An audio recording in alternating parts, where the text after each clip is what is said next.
Hello friends, welcome to my YouTube channel gardening in easy way. आज की ये video मैंने अपने पर्सलेन फ्लावर प्लांट पर बनाई है। मेरा ये पौधा फ्यूशिया पर्सलेन फ्लावर है। जैसे कि आपको पता ही है, ये काफ़ी तेज़ी से बढ़ने वाला और बड़े ही आसानी से उगने वाला पौधा है। तो आप इसको गर्मियों के दिनों में ज़रूर रखें, क्योंकि इसमें जो फूल हैं काफ़ी मात्रा में हर रोज़ आते हैं। तो मेरे पास इसके 2 और 3 पॉट हैं। अब मैं आपको वीडियो में दिखा रही हूँ कि किस तरह से इसकी कुछ एक ब्रांचेस हैं वो काफ़ी एक्सटेंडेड हो चुकी हैं, काफ़ी बढ़ चुकी हैं।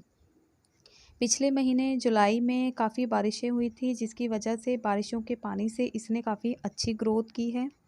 और ये पर्सलेन का पौधा छोटे से पॉट में लगा है, फिर भी इसकी ब्रांचेस काफ़ी एक्सटेंडेड हो चुकी हैं। जब इस पौधे की ब्रांचेस एक्सटेंडेड हो जाएं, तो अगर आप उनको ट्रिम नहीं करते हो तो उससे क्या होता है, गर्मियों के महीने में इसकी एक्सटेंडेड ब्रांचेस या तो वॉल के साथ टच करती हैं या फिर ग्राउंड के साथ टच करने के साथ ये गर्मी से सभी सूख जाती हैं। तो सबसे बेस्ट ऑप्शन यही है कि आप अपने इस पौधे की ट्रिमिंग ज़रूर कर दें जब भी आप इसकी ब्रांचेस को बढ़ते हुए देखें।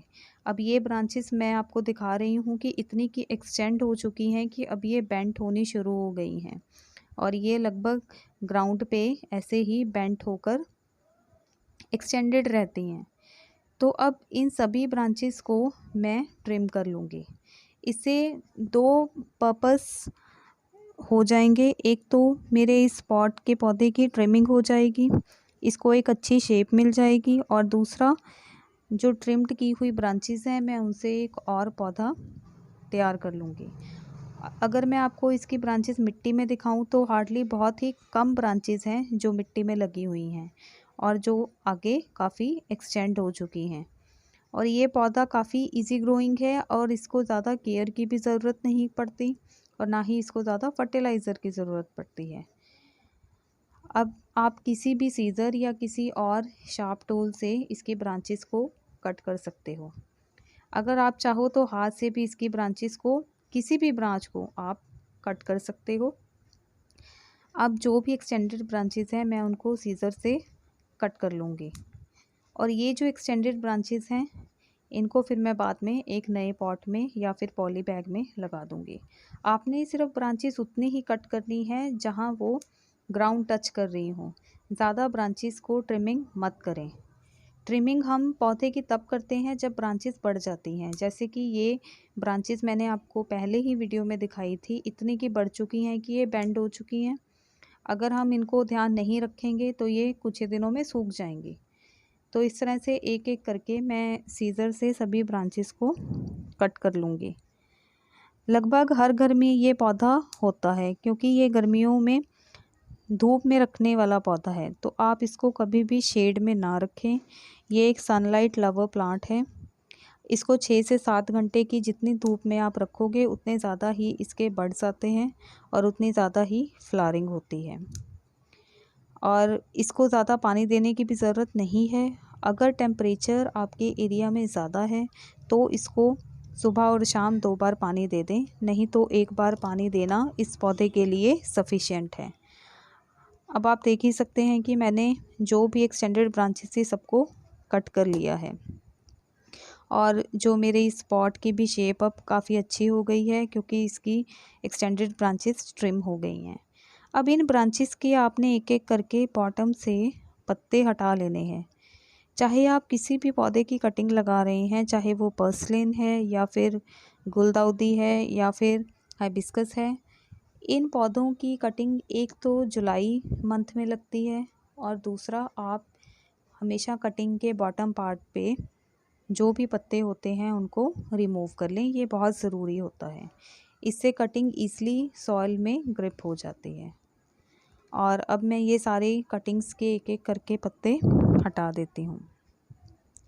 वैसे तो हम एक एक कटिंग करके पॉट में या फिर पॉली बैग में शिफ्ट कर सकते हैं, पर अगर आप चाहो तो इन सभी कटिंग्स को एक थ्रेड के साथ बांधकर इकट्ठे ही एक बड़े से होल में मिट्टी में फिक्स कर सकते हैं।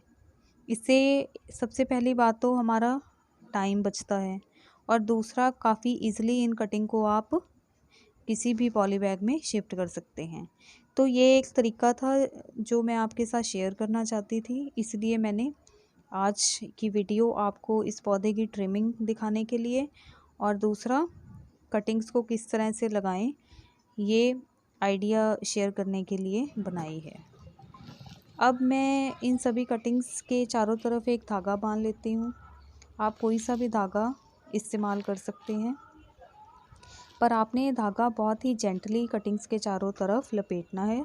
इसको आपने टाइटली नहीं बांधना है, नहीं तो वहीं से ब्रांच टूट सकती है, क्योंकि ये एक बहुत ही टेंडर ब्रांचेस वाला प्लांट है। जैसे कि अब मैं इन सभी कटिंग्स को धागे के साथ बड़े ही जेंटली बांध रही हूँ। आपने नॉट भी बड़े ही जेंटली इन कटिंग्स के बॉटम पे लगानी है। तो ये एक बहुत ही मुझे अच्छा कॉन्सेप्ट लगा, जो कि टाइम सेविंग है, और दूसरा इससे आपको सॉइल में भी ज़्यादा होल नहीं करने पड़ते, एक ही होल में ये कटिंग्स फिक्स हो जाती हैं। पर आपने एक बात ध्यान रखनी है, जैसे कि हमने इन कटिंग्स का क्लच बनाया है, तो आपने जो होल गमले की मिट्टी में करना है तो वो नैरो नहीं होना चाहिए, उसको आपने काफ़ी वाइड रखना है, क्योंकि अगर आप होल नैरो रखते हैं तो इतनी सारी कटिंग्स अगर आप फिक्स करोगे तो उससे काफ़ी कटिंग्स की ब्रांचेस ख़राब हो सकती हैं। इसलिए इस बात का ज़रूर ध्यान रखें। जैसे कि मैं आपको अब वीडियो में दिखा रही हूँ कि मैंने इन कटिंग्स को फिक्सअप करने के लिए कितना बड़ा होल बनाया है। अब इन सभी कटिंग्स को मैं मिट्टी में फ़िक्स करने जा रही हूँ। और जब आप किसी भी कटिंग को मिट्टी में फ़िक्स करते हैं, उसको आपने बहुत ही जेंटल तरीके से मिट्टी के अंदर डालना है।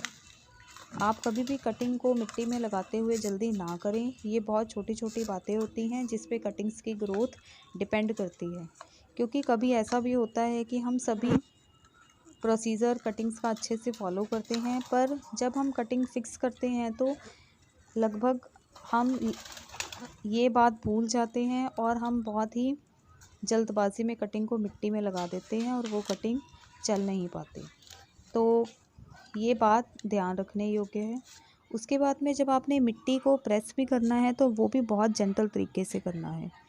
तो अब आप देख सकते हैं कि मैंने इन सभी कटिंग्स को एक बार में ही मिट्टी में होल में फिक्सअप कर दिया है।